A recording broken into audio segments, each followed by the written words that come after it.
Now coming to non-Muslims. Yesterday, more than one brother said that you have spoken frankly.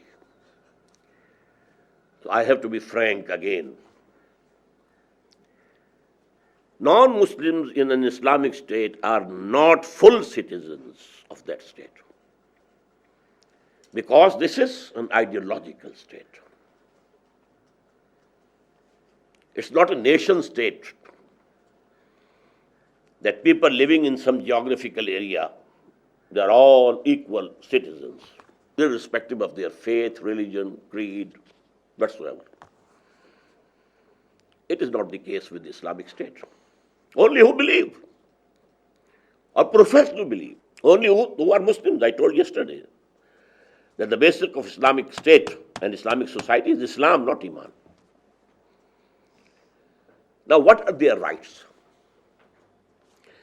They are free to practice any religion, believe anything they like. One God, 100 gods, goddesses, gods. They are free to worship anything, any person, any deity they like. They will have their personal law absolutely independent and free.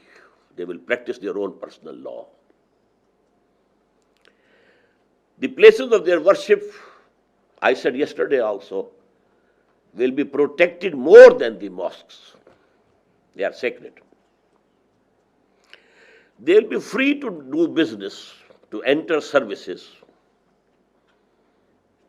and if they like, even army. But they are not bound for military service. All Muslims will be bound for that. Whenever they are required, it will be a people's army, just like China and Israel. People will be working, but they are all soldiers, and they are called, and they take the part in the defense of the country or whatsoever it is. They are free to preach their dogma, their religion, their beliefs to their people and their children and their next generation. They can have schools for them only, not the Muslims.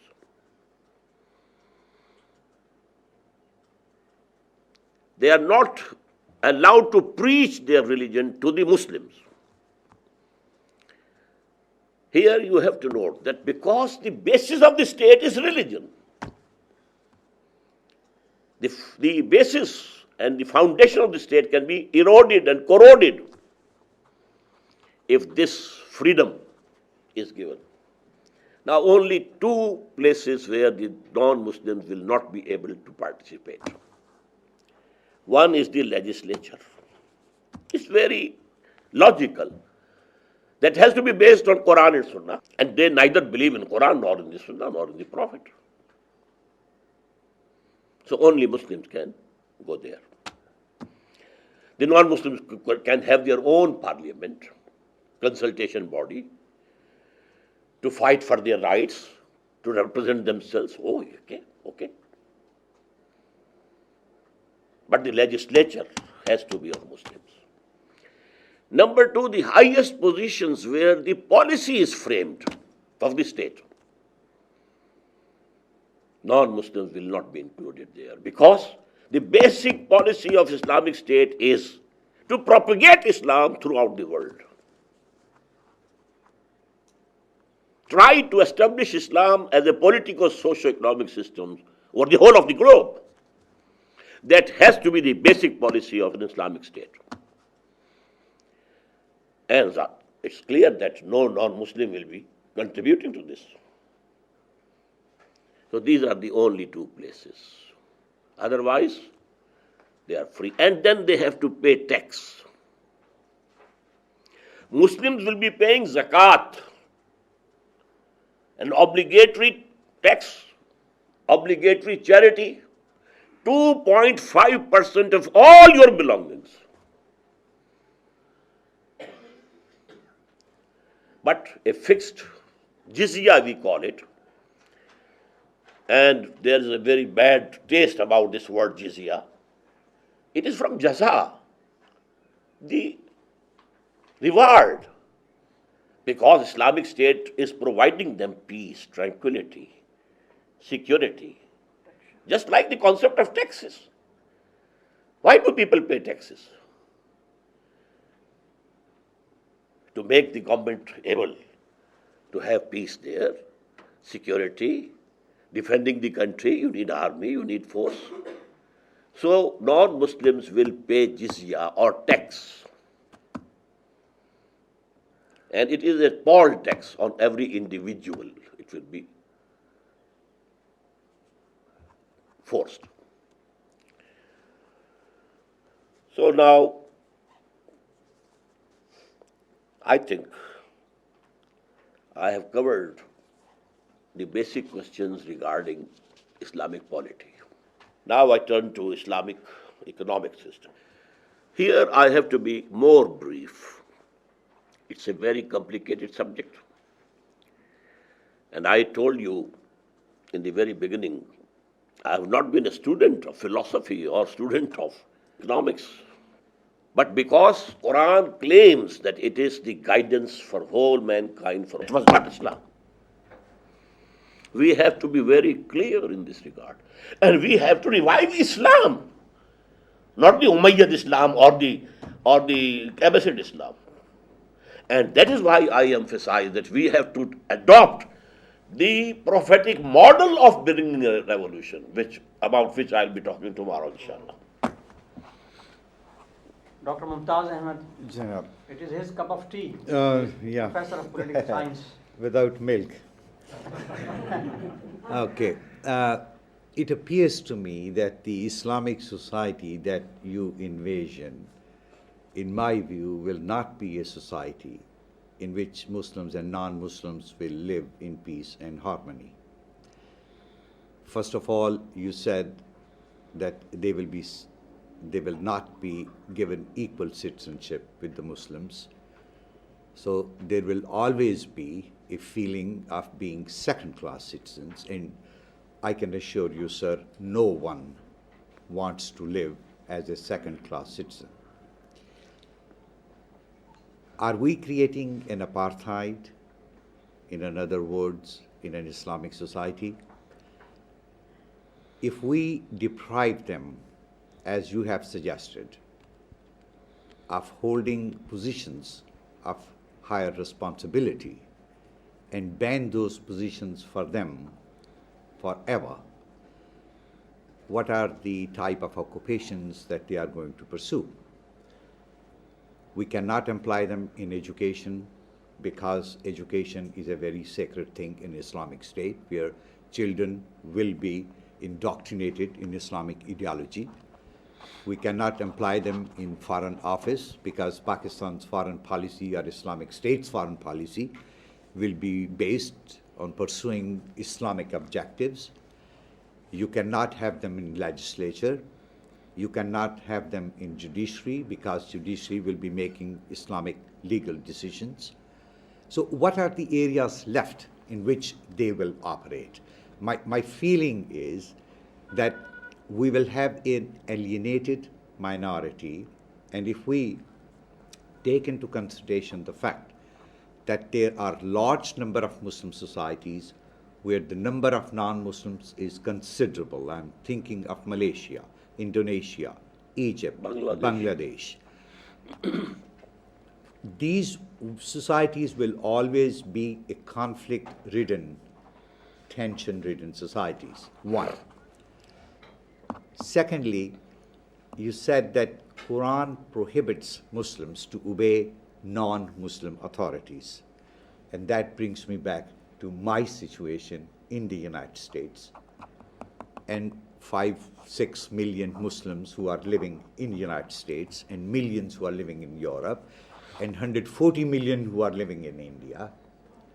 Are we to defy the political authority of the societies in which we are living because they are non-Muslims? These are my comments. Concrete question I have is, you talked about shura, consultation.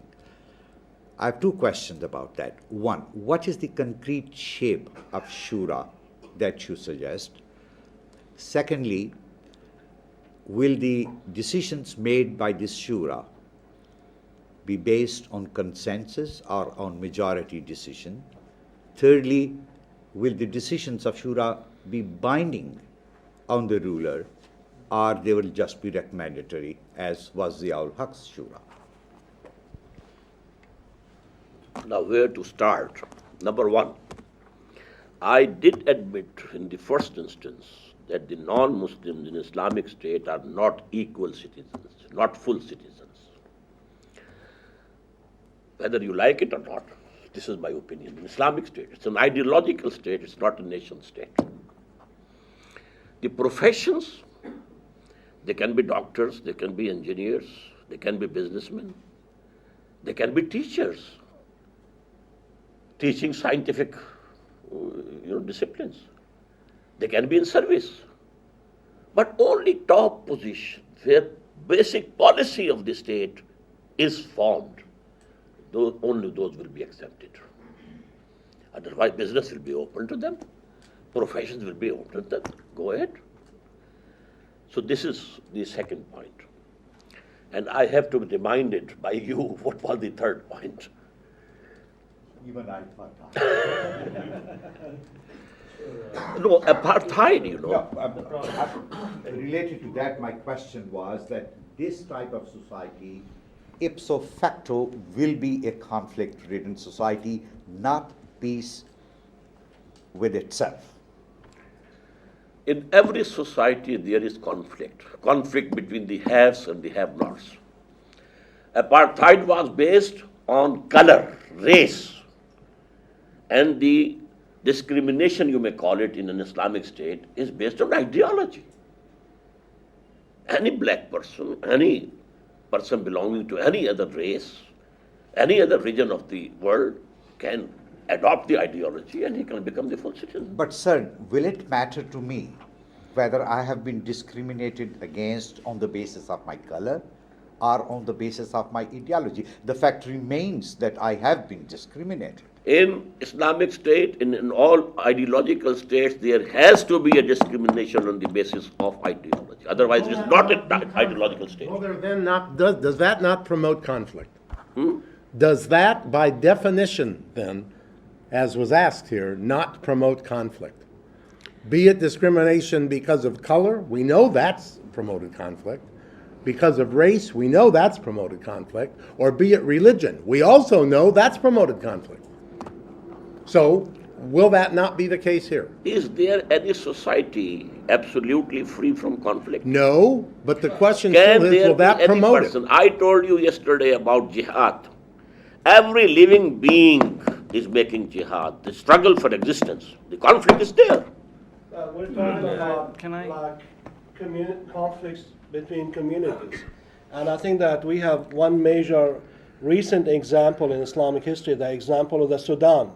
Because the Islamic government of the Sudan, after Bashir came to power in 1989, under the influence of Hassan Torabi, wanted to implement Islamic law in the same way that you have been portraying here. And we know that the results have not been successful so far. Because that kind of implementation, in addition to other problems in the Sudan that go back to its own independence in 1954, there had been a major conflict between the Christian animistic South and the North Arab Islamic part of the Sudan.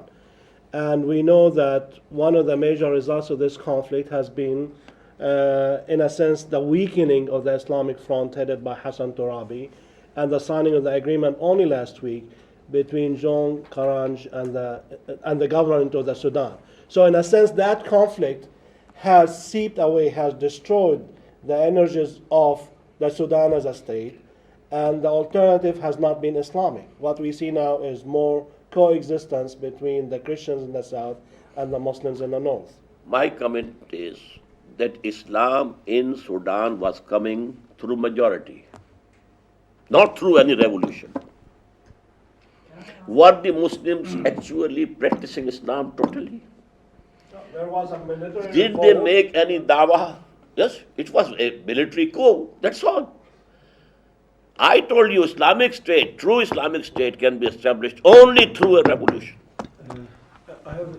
Not because Yeah, He has yet to answer my question on the shura. That's right. I think he still has 3 questions unanswered. Yes, Shura in a modern Islamic state